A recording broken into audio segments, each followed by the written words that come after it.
Rebecca had always been the type of person who kept to herself. At 38 years old, she was comfortable with her quiet life as a teacher at Lincoln Elementary School. Her days were predictable, her evenings peaceful, and her small apartment in the city felt just right for one person. She'd been through a painful divorce 5 years earlier, and since then she'd built a life that didn't require anyone else. Friends kept telling her she should date again, maybe think about starting a family, but Rebecca always smiled and changed the subject. She was fine on her own, or at least that's what she thought. One Saturday morning in October, Rebecca found herself volunteering at Riverside Children's Home. She'd signed up months ago after seeing a flyer at the grocery store asking for reading tutors. It seemed like a harmless way to spend a few hours each weekend, helping kids with homework and reading stories. Nothing too complicated, nothing that would change her life. She walked through the doors that first day, expecting to feel good about herself for a couple of hours and then go home to her normal routine. But life has a funny way of throwing unexpected things at you when you least expect them. The coordinator, an older woman named Mrs. Patterson, showed Rebecca around the facility. The walls were painted in bright colors, trying hard to look cheerful, but there was something sad about the place that no amount of paint could cover up. Kids of all ages moved through the hallways, some laughing and playing, others sitting quietly in corners with distant looks in their eyes. Rebecca felt her heart squeeze in her chest. She'd never really thought much about foster care or orphanages before. It was one of those things that existed somewhere in the background of life, something you heard about on the news but never really touched your own world. Mrs. Patterson led her to a small library room where several children were waiting. Most of them rushed forward eagerly, excited to have someone new to talk to. They climbed into chairs, grabbed books, and started chattering about their favorite stories. Rebecca smiled and began reading to a small group, letting herself relax into the familiar rhythm of teaching. This wasn't so different from her regular classroom after all. Then she noticed them, 4 kids sitting together in the far corner of the room, away from everyone else. There was an older boy, maybe 12 or 13, with his arms crossed and a guarded expression on his face. Next to him sat 2 children who looked like twins, a boy and a girl around 9 years old, both with the same dark curly hair and serious eyes. And finally, a little girl, probably 6, who kept glancing at the older boy as if checking to make sure he was still there. Something about them caught Rebecca's attention. Maybe it was the way they sat so close together, like they were their own little island in a sea of chaos. Or maybe it was the protective way the older boy kept watch over the younger ones, his eyes scanning the room constantly. Whatever it was, Rebecca found herself walking over to them. "Hey there," she said gently, kneeling down to their level. "Would you guys like to hear a story?" The little girl's eyes lit up for a moment, but before she could respond, the older boy spoke. "We're fine here, thanks." His voice was polite but firm. The message was clear: leave us alone. Rebecca nodded and started to walk away, but something made her stop. "You know what?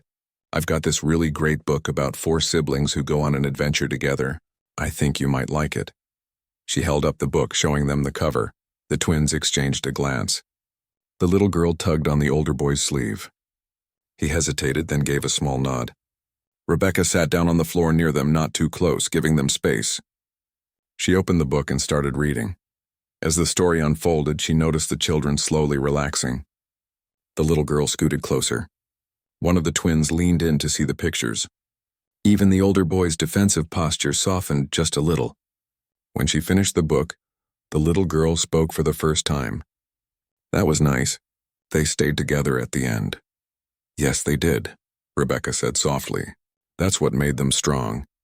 Over the next few weeks, Rebecca kept coming back to Riverside, and every time she found herself drawn to those 4 kids. She learned their names. The older boy was David, the twins were Kelly and Kevin, and the little one was Mia. She learned that they were biological siblings who'd lost their parents 3 years ago in a car accident. She learned that they'd been moved from foster home to foster home because no one wanted to take all 4 of them.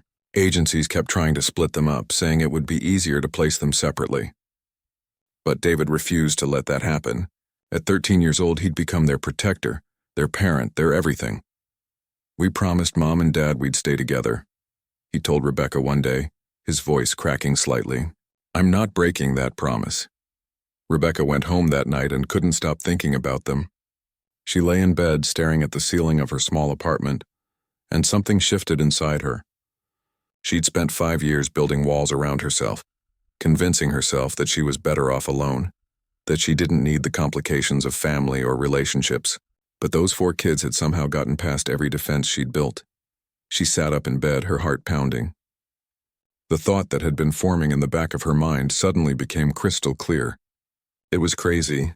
It was impossible. She was a single woman living in a 2-bedroom apartment with barely enough money to support herself. She had no experience raising children, no husband, no support system for something this big. But those kids needed someone.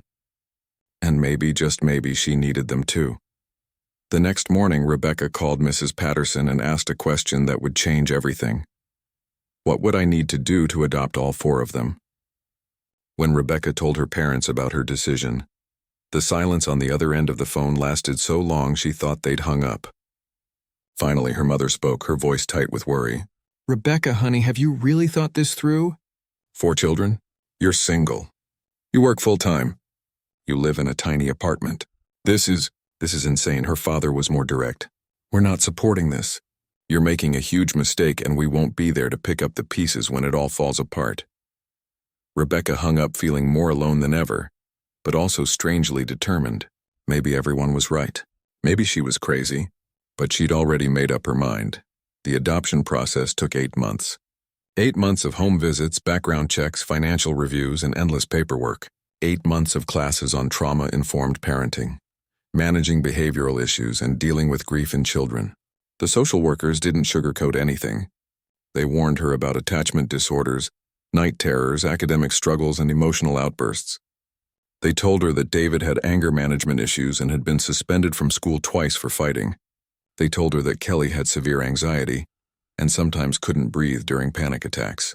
They told her that Kevin hadn't spoken more than a few words in over a year. They told her that little Mia still wet the bed every night and refused to sleep without a light on. These children have been through trauma, the social worker said, looking at Rebecca seriously. They're not going to be easy. Are you absolutely sure you can handle this? Rebecca looked at the woman and thought about David's protective stance, Kelly's quiet strength, Kevin's sad eyes, and Mia's small hand reaching for her brother. I'm sure, she said. The day they moved in, Rebecca had cleaned out her spare bedroom and set up bunk beds she'd bought secondhand. David would sleep on the couch in the living room until they could afford something bigger. It wasn't ideal, but it was a start. The apartment felt impossibly small with 5 people in it. But when she saw the kids walk through the door carrying their few belongings in garbage bags, her heart broke and soared at the same time. This is home now, she told them. We're a family. If Rebecca thought the hard part was over, she was very wrong. The first few months were absolutely brutal. David tested every boundary she set, staying out past curfew, talking back, slamming doors. He'd been the parent for so long that he didn't know how to be a kid again, and he definitely didn't trust Rebecca to take care of his siblings. One night she found him searching through her financial papers, his face pale with worry. I need to know if we have enough money, he said defensively. I need to know if you're going to send us back. I'm not sending you back, Rebecca said firmly. Ever, do you understand me? This is permanent. He didn't believe her. Not yet. Kelly's panic attacks happened at the worst times. One struck in the middle of a grocery store when someone accidentally bumped into her. She froze, hyperventilating, tears streaming down her face. People stared. Someone whispered that Rebecca should control her child. Rebecca ignored them all and knelt down, talking Kelly through breathing exercises like the therapist had taught her. It took 20 minutes before Kelly could move again. Kevin's silence was somehow harder than the outbursts. He'd go entire days without making a sound, communicating only through nods and head shakes. Teachers sent notes home saying he wouldn't participate in class. Other kids started calling him weird. Rebecca tried everything, but nothing seemed to reach him, and Mia, sweet little Mia who had nightmares every single night. Rebecca would wake up to her screaming, reliving the accident that took her parents. She'd rush in, hold Mia while she cried, change the sheets and rock her back to sleep. Then she'd lie awake, exhausted, wondering if she'd made a terrible mistake. The money situation got worse. Rebecca's teacher salary barely covered rent, let alone food, clothing, therapy sessions, and medical bills for 4 kids. She took on extra tutoring jobs in the evenings and worked at a retail store on weekends. She sold her car because she couldn't afford the insurance and maintenance. They started taking the bus everywhere, which added hours to every errand. Dinner became a rotation of rice and beans, pasta with cheap sauce, and whatever was on sale that week. Rebecca's own health suffered. She lost weight because she was making sure the kids ate first. She developed stress-related headaches that never quite went away. Her savings account, which had never been huge to begin with, hit zero within 6 months. Then her credit card started maxing out. She'd lie awake at night looking at bills she couldn't pay, wondering how she was going to make it work. Some nights, after all the kids were finally asleep, she'd lock herself in the bathroom and cry silently into a towel so they wouldn't hear her. The isolation was crushing, too. Her friends stopped calling after she canceled plans one too many times. Her parents kept their distance, sending a card at Christmas but never visiting. She had no support system, no backup plan, no one to call when things got too hard. It was just her, alone, trying to hold everything together. But then something started to shift. It was small at first, barely noticeable. David came home before curfew one night without being asked. Kelly went a whole week without a panic attack. Kevin hummed a song while doing his homework. Mia slept through the night for the first time in 3 years. Rebecca started to see glimpses of hope. David began helping Kevin with schoolwork, showing a gentleness she didn't know he had. Kelly started drawing pictures of their family and hanging them on the refrigerator. Kevin joined the school music program and was given a keyboard to practice on at home. Mia made friends in her class and came home chattering about her day. The turning point came almost 2 years after the adoption. Rebecca was called to David's school and her heart sank. Another suspension, she thought. Another fight. But when she arrived, the principal was smiling. David hadn't been fighting. He'd been standing up for a smaller kid who was being bullied. And instead of using his fists like he used to, he'd used his words. He'd talked the bully down and walked away. "I wanted you to know," the principal said, "that David has really turned a corner. Whatever you're doing at home, it's working." Rebecca drove home with tears running down her face. They were going to be okay. It was slow, it was hard, and they had a long way to go, but they were going to be okay. By the time David hit high school, he'd transformed into someone Rebecca barely recognized from that guarded boy in the children's home. He'd grown tall, nearly 6 feet, and carried himself with a quiet confidence that drew people to him. The anger that used to bubble beneath his surface had been channeled into something productive. He joined the basketball team his freshman year, and his natural leadership skills quickly became obvious. By junior year, he was team captain, leading his team to regional championships. But what impressed Rebecca most wasn't his athletic ability. It was his grades. David maintained a strong GPA while working a part-time job at a local grocery store to help with family expenses. She'd told him 100 times he didn't need to work, that she'd figure things out, but he insisted. "You took care of us," he said simply. "Now I help take care of us too." One evening, David's basketball coach called the house. Rebecca's stomach dropped, assuming something was wrong. But Coach Martinez had good news. He'd been making calls to college scouts, showing them footage of David's games. Several universities were interested. Full-ride scholarship interested. Rebecca sat down on the couch, overwhelmed. David, standing in the doorway listening to her side of the conversation, looked nervous. When she hung up, she turned to him with tears in her eyes. "You're going to college," she said. "Full scholarship, David. You're really doing it." He broke down then, this strong young man who'd been holding his family together since he was 10 years old. "I never thought," he said through tears, "I never thought any of this was possible for kids like us." Meanwhile, Kelly had discovered something unexpected about herself. She was brilliant at math. Not just good at it, brilliant. Her teachers noticed first. The way she solved complex problems in her head. The way numbers seemed to speak a language only she understood. They moved her into advanced classes, then into a gifted program at a different school. Kelly thrived there, finally finding a place where her mind could run free. The panic attacks still happened sometimes, especially during tests or competitions, but Kelly had learned to manage them. She carried a small stone in her pocket that Rebecca had given her, something to focus on when her breathing got fast. And it worked. She'd close her hand around that stone, feel its smooth surface, and slowly bring herself back. When Kelly was 14, her math teacher entered her into a statewide competition. She competed against kids from wealthy private schools, kids who'd had tutors and special programs their whole lives. Kelly, who'd learned most of her advanced math from library books and YouTube videos, beat them all. She came in first place. The local newspaper ran a small article about it, complete with a photo of Kelly holding her trophy, Rebecca beaming beside her. That article was the first ripple of what would come later. Kevin's journey was different, quieter, but no less remarkable. Music became his voice when words failed him. The school music teacher, Mr. Chen, noticed Kevin hanging around the music room during lunch, staring at the piano with longing. He started giving Kevin free lessons, staying after school twice a week. Kevin, who'd barely spoken in years, suddenly had a way to communicate everything he'd been holding inside. He started with simple melodies, then moved to complex classical pieces. Within a year, he was composing his own music. Rebecca would hear him at night, long after everyone else was asleep, quietly playing on the second-hand keyboard they'd scraped together money to buy. The music that came from his fingers was achingly beautiful, full of all the pain and hope and love he couldn't put into words. When Kevin was 13, Mr. Chen suggested he audition for the city youth orchestra. Kevin was terrified, but Kelly convinced him to try. He made it in.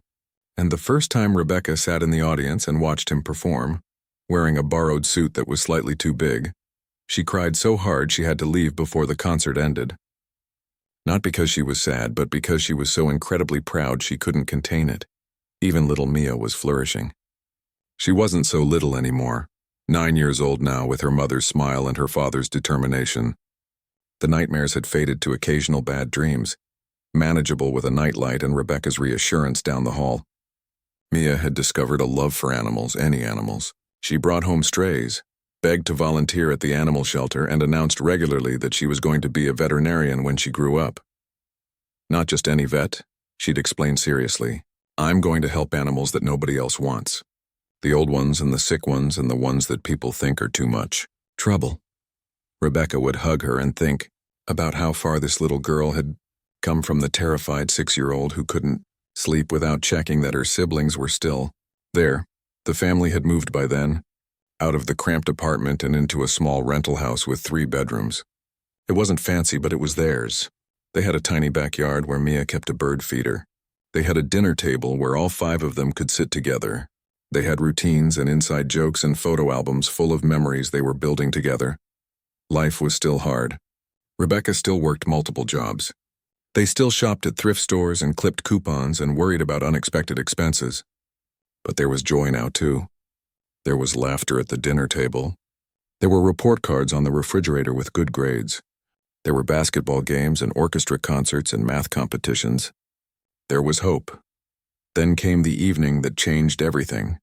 A local news reporter named Angela Torres was doing a series on the foster care system. She was looking for success stories, positive examples of adoption working. Someone had given her that old newspaper clipping about Kelly's math competition, and she'd done some digging. She reached out to Rebecca asking for an interview. Rebecca almost said no. She didn't want attention. This was just her life, her family. Nothing special. But the kids convinced her. Maybe it'll help other kids, David said. Kids still in the system waiting for someone to give them a chance. So Rebecca agreed. Angela came to their house with a camera crew one Saturday afternoon. She interviewed each of them, asking about their journey, their struggles, their triumphs. The kids were honest in a way that surprised Rebecca. They talked about losing their parents, about being shuffled through foster homes, about the fear that they'd be separated. And they talked about Rebecca, about how she'd kept them together when everyone said it was impossible. The segment aired 2 weeks later during the evening news. It was only 7 minutes long, titled One Teacher's Promise. Rebecca watched it with the kids gathered around their small TV, and she thought that would be the end of it. She had no idea what was about to happen. The news segment went viral overnight. Rebecca woke up the morning after it aired to find her phone flooded with notifications. Messages from old friends she hadn't spoken to in years. Emails from strangers. Facebook friend requests from people across the country.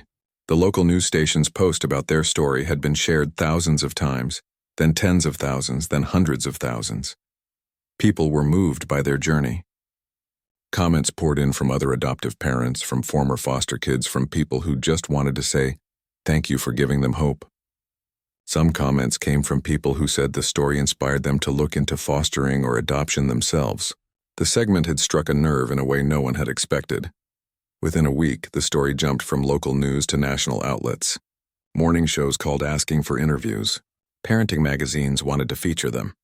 A publisher reached out about writing a book. Rebecca felt overwhelmed by all of it. She was a private person, a teacher who just wanted to live her life and raise her kids. But David reminded her again, "This could help people, Mom. Kids who think nobody wants them. Parents who are scared to take the leap. Let's do it." She noticed he'd started calling her Mom somewhere along the way. It made her tear up every single time. The attention brought unexpected blessings. A local business owner named Mr. Peterson saw the story and was deeply moved. He owned a chain of office supply stores and had been looking for someone to manage his administrative operations. He reached out to Rebecca, offering her a position with better pay, full benefits, and flexible hours so she could attend the kids' activities. Rebecca accepted, finally able to quit her weekend retail job and evening tutoring. For the first time in years, she could breathe a little easier. Donations started arriving too.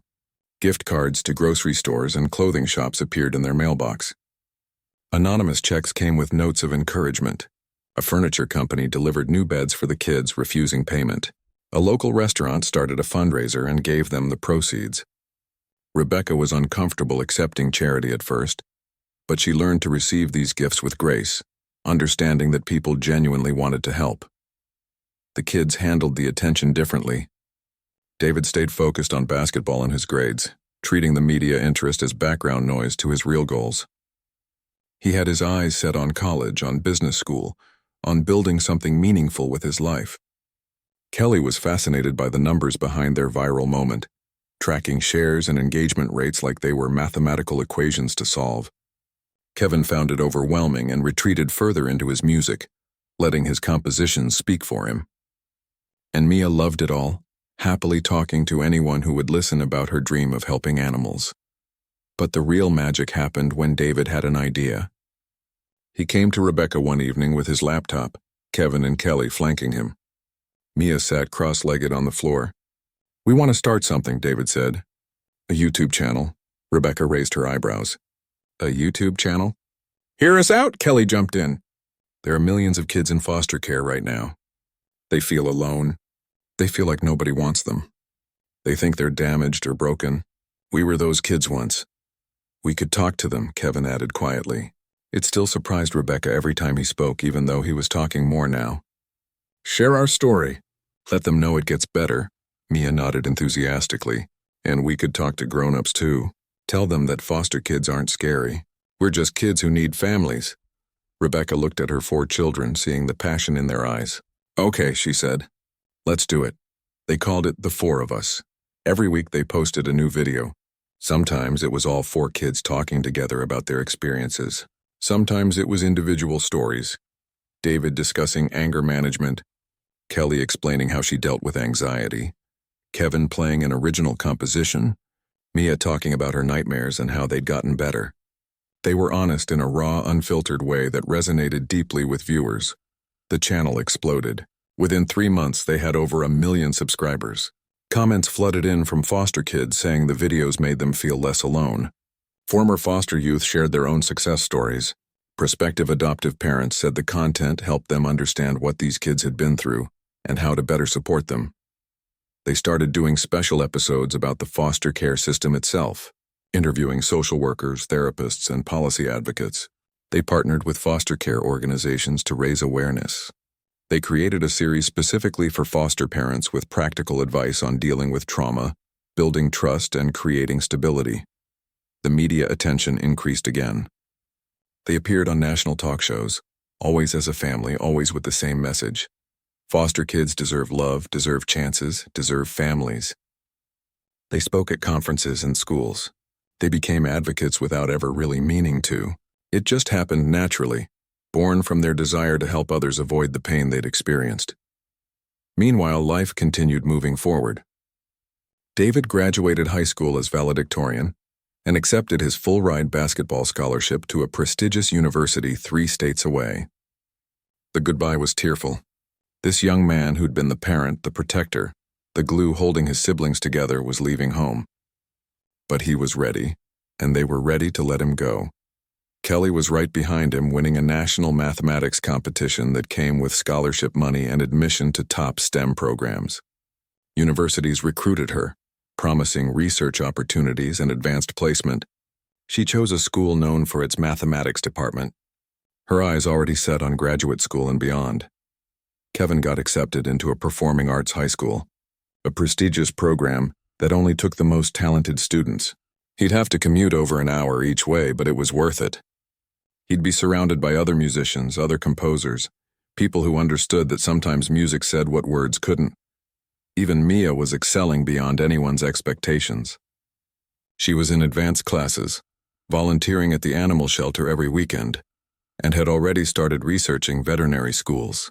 At 11 years old, she had her entire life planned out, and Rebecca had no doubt she'd achieve every goal she set. Rebecca watched her children growing, thriving, becoming the people they were meant to be. The scared, traumatized kids from the children's home were gone, replaced by confident young people with dreams and plans and futures. And she'd played a part in that. Her choice years ago to keep them together had made all of this possible. But the story wasn't over yet. The best part, the moment that would truly break the internet and touch millions of hearts, was still to come. 4 years had passed since that first news segment aired, and life had become something Rebecca never could have imagined. David was graduating from college with a degree in business management and a job offer from a Fortune 500 company already in hand. He'd continued playing basketball in college, leading his team to conference championships, but he'd also maintained his focus on academics. The scared, angry boy who'd once tested every boundary was now a poised young man ready to take on the world. Kelly had just completed her master's degree in mathematics at 21 years old and was already accepted into a PhD program at one of the top universities in the country. She'd published research papers, won prestigious awards, and had job offers from tech companies that made Rebecca's head spin when she saw the salary numbers. The anxious little girl who used to have panic attacks in grocery stores now gave presentations at academic conferences without breaking a sweat. Kevin had graduated from the Performing Arts High School and was now performing with the city's symphony orchestra, the youngest member they'd ever accepted. He'd also started teaching piano to underprivileged kids on weekends, giving back in the way he knew best. His original compositions had been featured in independent films and art installations. He still didn't talk much, but his music spoke volumes. And Mia, now 15, was thriving in high school with her sights firmly set on veterinary school. She volunteered at 3 different animal shelters, fostered kittens and puppies in their home, and had started a youth program teaching other kids about animal care and compassion. The little girl who once couldn't sleep without checking that her siblings were there had become a force of nature in her own right. Rebecca, now 46, sometimes had to pinch herself. She was still teaching, still volunteering, still showing up every day. Her hair had more gray in it now, and the lines around her eyes had deepened, but she'd never been happier. Her parents had eventually come around, slowly at first, then enthusiastically once they saw how well the kids were doing. Her father had apologized tearfully 2 years ago for not supporting her decision. "You were right," he'd said simply. "You were right about everything." The YouTube channel, The 4 of Us, had grown to over 5 million subscribers. They'd used the platform to raise awareness about foster care, to share resources to connect kids with families, and to advocate for policy changes. They'd partnered with national organizations and had even testified before congressional committees about reforming the foster care system. Their impact had reached far beyond what any of them had dreamed possible. But they'd kept one secret from their followers. For the past year, all 4 kids had been working on something together, something special for Rebecca. They'd saved money from David's part-time jobs, Kelly's academic prizes, Kevin's performance fees, and even Mia's pet-sitting business. More than that, they'd reached out to their YouTube community, sharing their plan and asking for help. The response had been overwhelming. Donations poured in from followers who'd been touched by their story over the years, from foster kids who said the channel had given them hope, from adoptive parents who said the content had helped them understand their children better, from people who simply believed in what this family represented. Within 6 months, they'd raised over $100,000. David's college graduation ceremony was held on a warm May afternoon. Rebecca sat in the audience with Kelly, Kevin, and Mia, watching as David walked across the stage to receive his diploma. She was crying before he even took his seat, overwhelmed with pride and joy and disbelief that this was real. After the ceremony, as graduates took photos with their families, David asked if he could say a few words. The dean, who'd been briefed beforehand, handed him a microphone. The crowd settled down, curious about what was happening. David stood at the podium looking out at the sea of people. Rebecca, still in her seat with the other 3 kids, felt her heart skip. What was he doing? "I want to tell you a story," David began, his voice steady and clear. 11 years ago, my parents died in a car accident. I was 13. My sister Kelly and brother Kevin were 9. My sister Mia was 6. We were put into foster care, and for 3 years we were shuffled around. Agencies tried to split us up. They said it would be easier to place us separately. But I'd made a promise to my parents that we'd stay together, and I refused to break it. The audience was silent, hanging on every word. Rebecca felt Kelly grab her hand on one side, Mia on the other. Then we met a woman named Rebecca. She was a teacher volunteering at the children's home. She had no business taking on 4 traumatized kids. She was single, living in a tiny apartment, making barely enough money to support herself. Everyone told her she was making a mistake. Her own parents told her not to do it. But she did it anyway.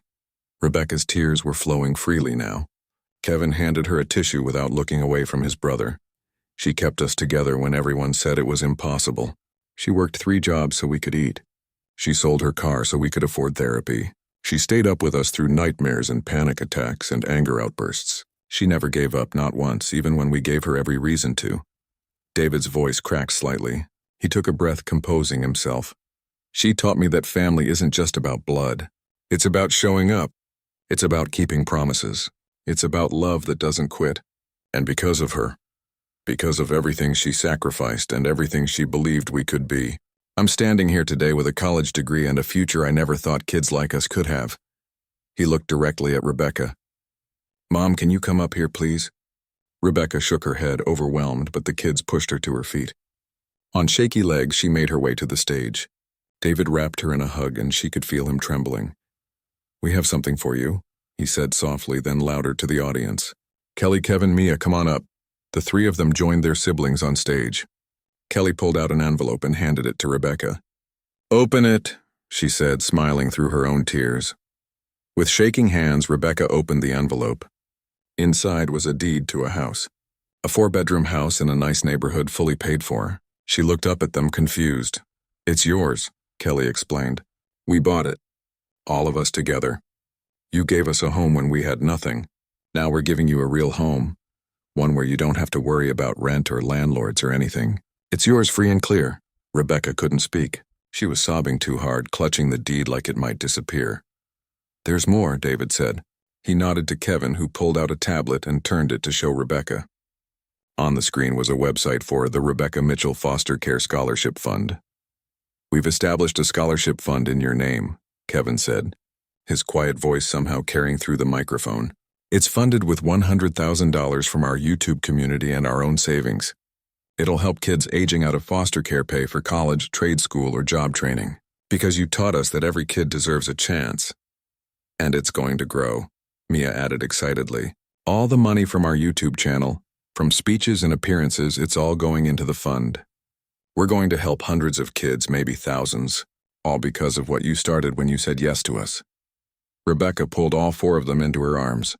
This makeshift family that had become more real than anything she'd ever known. The audience was on their feet, applauding, many of them crying too. Someone in the crowd filmed the whole thing on their phone. That video was posted online within hours. By the next morning, it had 1 million views.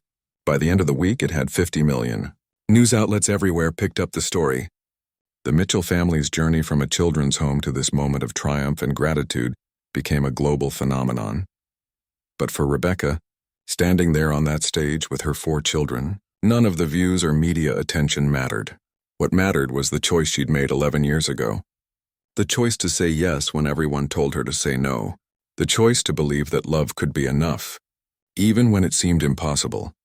Looking at David in his cap and gown, at Kelly with her brilliant mind, at Kevin with his gentle soul, at Mia with her fierce heart, Rebecca knew something with absolute certainty. It had all been worth it.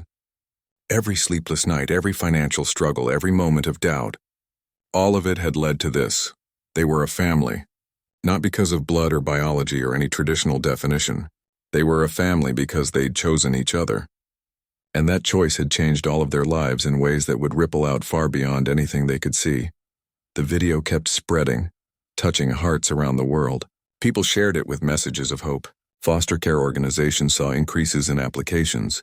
Donations to children's charities surged. And somewhere out there, a person on the fence about fostering or adopting saw their story and made the decision to say yes to a child who needed them. That was the real success story. Not the viral moment or the media attention, but the love that multiplied and spread and created more love in the world. Rebecca had adopted 4 orphans, and together they'd built something beautiful. 3 years after David's graduation went viral, the Mitchell family found themselves facing something completely unexpected. They'd spent those years building the scholarship fund, speaking at events, and helping reform foster care policies in their state. Life had settled into a comfortable rhythm. David was thriving in his corporate job while volunteering with foster youth programs. Kelly was deep into her PhD research. Kevin was composing music for a documentary about adoption. Mia was preparing for college applications. Rebecca had finally paid off all her old debts and could actually save money each month. Then one cold February evening, Rebecca got a phone call that would change everything again. "Is this Rebecca Mitchell?" the voice on the other end asked. It was Mrs. Patterson, the coordinator from Riverside Children's Home. Rebecca hadn't spoken to her in years. "Yes, this is she." "Mrs. Patterson, is everything all right?" There was a pause. "I'm calling because we have a situation and I immediately thought of you. There are 3 children who just came into our care. Siblings. Their mother passed away from cancer last month and there's no other family. The oldest is 16, then there's a 13-year-old and the youngest just turned 8. Rebecca's heart started pounding. She knew what was coming. "They're about to be split up," Mrs. Patterson continued. "The 16-year-old is almost aged out of the system anyway. Nobody wants a teenager that old. The younger 2 might get placed together if we're lucky, but more likely they'll be separated. I know you already raised 4 kids and I know you're older now, but I also know that if anyone understands how important it is to keep siblings together, it's you." Rebecca sat down heavily on the couch. She was 49 years old. She'd just started to have time for herself again. She'd been thinking about traveling, maybe taking up hobbies she'd never had time for. Her oldest kids were independent adults. Mia would be leaving for college in a year and a half. "Can I meet them?" Rebecca heard herself say. The next Saturday, Rebecca drove to Riverside. Walking through those doors felt like stepping back in time. The walls had been repainted, but everything else felt exactly the same. Mrs. Patterson led her to the same library room where she'd met David, Kelly, Kevin, and Mia all those years ago. 3 kids sat together on a worn couch. The oldest was a girl with dark hair pulled back in a ponytail, her face hard and suspicious. The middle child, a boy, sat with his arms wrapped around himself, staring at the floor. The youngest, another girl with wild curly hair and tear-stained cheeks, was holding tight to her older sister's hand. "This is Natalie, Carlos, and Zoe," Mrs. Patterson said gently. "This is Rebecca Mitchell. She wanted to meet you." Natalie's eyes narrowed. "You're that lady from the videos. The one with the 4 kids who made it big?" "That's me," Rebecca said, sitting down across from them. "Though I wouldn't say we made it big. We just tried to help each other." "Why are you here?" Natalie asked, her voice sharp with distrust. "Come to see the charity cases? Get some content for your channel?" Rebecca understood that anger. She'd seen it in David's eyes years ago. It was armor, protection against more disappointment. "I'm here because Mrs. Patterson told me you 3 need to stay together, and the system wants to split you up. I know what that's like. I know how much it matters. So what?" Natalie shot back. "You gonna save us? Take in 3 more kids for your collection?" The little one, Zoe, started crying harder. Carlos put his arm around her, still not looking up. Rebecca took a breath. "I don't know yet. That's the honest answer. I came here to meet you because I wanted to see if maybe we could help each other. But I'm not going to make promises I can't keep, and I'm not going to pretend this is simple." Something in Natalie's expression shifted slightly. Maybe it was the honesty. Maybe it was that Rebecca wasn't trying to be a hero. That night, Rebecca called a family meeting. David drove in from the city. Kelly video called from her university. Kevin came over after orchestra practice. Mia was already home. Rebecca told them about Natalie, Carlos, and Zoe. "I know this is crazy," Rebecca said. "I know I'm older now. I know you're all grown and moving on with your lives. But I can't stop thinking about them. About Natalie's anger and Carlos's silence and little Zoe's tears. I see you four in them. I see kids who just need someone to choose them." The room was quiet for a long moment. Then David spoke. "Do it," he said simply. "What?" Rebecca looked at him in surprise. "Adopt them. We'll help. I've got a good job now. I can contribute financially. Kelly's got her stipend. We're not kids anymore, Mom. We can support you this time." Kelly nodded from the screen. "He's right. You gave up everything for us. Let us help you do this. I can teach Carlos music if he's interested," Kevin added. "And I'm here in town. I can help with rides and homework and whatever you need." "I'll be here for another 1.5 years," Mia said. "I can help with Zoe. And honestly, Mom, you're way better at this now than you were when you got us. You've got experience. You know what you're doing." Rebecca looked around at her 4 children, now young adults, offering to help her do this impossible thing again. "Are you sure? This isn't your responsibility. You made us a family," David said firmly. "Now we're choosing to grow that family. Together. That's what families do." 3 months later, after home studies and paperwork and countless meetings, Natalie, Carlos, and Zoe moved into Rebecca's house. The house that David, Kelly, Kevin, and Mia had bought her now had 3 more beds, 3 more toothbrushes, 3 more seats at the dinner table. It was hard. Natalie tested every boundary, pushing to see when Rebecca would give up on her. Carlos barely spoke, lost in his grief. Zoe had nightmares worse than Mia's had ever been. There were days when Rebecca wondered if she'd bitten off more than she could chew at her age. But this time was different. This time she had David checking in every day, helping with bills without being asked. She had Kelly video calling to help with homework and offer patient explanations of algebra. She had Kevin coming over twice a week to sit quietly with Carlos, eventually coaxing him to try the piano. She had Mia taking Zoe to the animal shelter, showing her the same healing that animals had given her. The older kids posted about their new siblings on the 4 of Us channel, explaining that their family was growing. The response was overwhelming. Their followers rallied, sending encouragement and support. Some sent gift cards and donations. Others shared their own stories of blended families and second chances. 6 months in, something beautiful started happening. Natalie began to soften, her walls coming down bit by bit. She started calling Rebecca by her name instead of, "Hey you." Carlos discovered that he loved music as much as Kevin did, and slowly found his voice again through melodies. Zoe attached herself to Mia, following her everywhere, learning to be brave by watching her older sister. One evening, the whole family gathered for dinner. All 8 of them crowded around the table that had once seemed too big and now felt perfectly full. David and Kelly had driven in for the weekend. Kevin had brought his new girlfriend. Mia was helping Zoe with a school project. Rebecca looked around at the faces surrounding her, her first 4 and her new 3, all talking and laughing and existing together in this beautiful, chaotic space they'd created. This wasn't the life she'd planned. She'd never imagined being a mother to 7 children, never imagined doing this whole thing twice.